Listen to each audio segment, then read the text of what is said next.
আমার বিয়ে হয়েছে 5 বছর। বিয়েটা ছিল অ্যারেঞ্জ ম্যারেজ। আমার হাজবেন্ড কিন্তু যথেষ্ট পরিমাণ ভালো ছিল আলহামদুলিল্লাহ। কিন্তু বিয়ের পরের দিন থেকে আমার শাশুড়ি আমাকে সব সময় ছোট করে অপমান করে কথা বলতো। একদিন তো আমার শাশুড়ি আমার গায়ে হাত উঠাইছিল।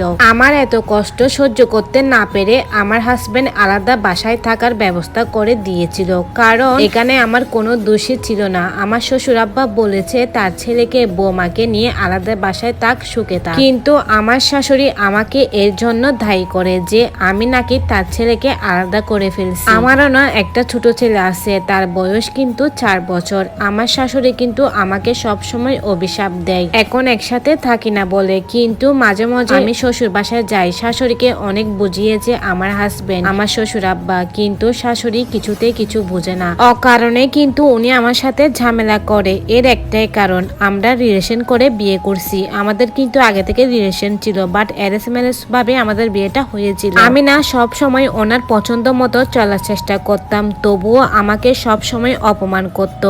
আগেও করতাম, উনি সব সময় ভুল ধরতো। আমার এটা কেন পারি না, আমি ওটা কেন পারি না, বাবার বাড়ি থেকে এটা কেন দেয় না, ওটা কেন আনো না, নানান ভাবে আমাকে অপমান করতো। এখন না আমার মনে হচ্ছে, আমার নিজেকে খারাপ মনে হয়, অপদার্থ মনে হয়, আর মনে হয় মার কাছ থেকে ছেলেকে আমি আলাদা করে ফেলছি। গিল্ট ফিল মনে হয়। আমার খুব ভয় হয় আমার ছেলেকে নিয়ে, আমাকে ছেড়ে চলে যাবে না তো। আমি তো ইচ্ছা করে আলাদা হইনি। ওনার ব্যবহার গুলা একদম আমার সহ্য হতো না, মানে আপনারাও শুনলে কিন্তু সহ্য করতে পারতেন না। এখন না আমার মেজাজ সব সময় ভালো থাকে না, আমি কিন্তু সবকিছুতে মন দিতে পারি না। আমি কিন্তু মাঝে মধ্যে আমার ছেলে আর হাজবেন্ডের সাথে খারাপ ব্যবহার করে ফেলি। আমি কি করব কিছু বুঝতেছি না। কিন্তু আমি আগে এমন ছিলাম না, আর আমার মনে হয় আমি খারাপ। আমার আর বেঁচে থাকতে ইচ্ছা করে না, মনে হয় আমি পাগল হয়ে যাচ্ছি। আমার ইচ্ছা করতেছে আমি যেন সুইসাইড করে ফেলি। কি করব কিছুই বুঝতেছি না। আমার শাশুড়ি কিন্তু অল টাইম আমাকে অভিশাপ দিচ্ছে, যাতে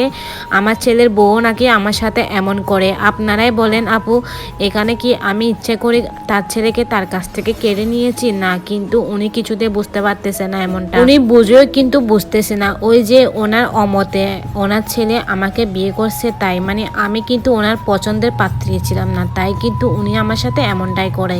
কিন্তু আমার শ্বশুর আব্বা অনেক বেশি ভালো, আমাকে অনেক দেখতে পারে। আমার না সুইসাইড করতে খুব ইচ্ছা করে, কিন্তু আমি যদি সুইসাইড করি আমার স্বামী কি হবে? আমার স্বামীর তো কোনো দোষ নাই, আমার স্বামী তো অনেক বেশি ভালো। তাছাড়া আমার 4 বছরের ছেলের কি হবে? তাই আমি কি করব কিছু বুঝতে পারতেছি না, নিজেকে আমি কিছুতে কন্ট্রোল করে বোঝাইতে পারতেছি না। তো এতক্ষণ আপনারা যে গল্পটা শুনছেন, ওই গল্পটা ছিল একটা আপুর জীবনের কাহিনী, বাস্তব কাহিনী। আপুটার নাম ছিল জুই আক্তার। তো আপুটা কি করবে অবশ্যই কিন্তু আপনারা কমেন্ট বক্সে কমেন্ট করে জানাবেন।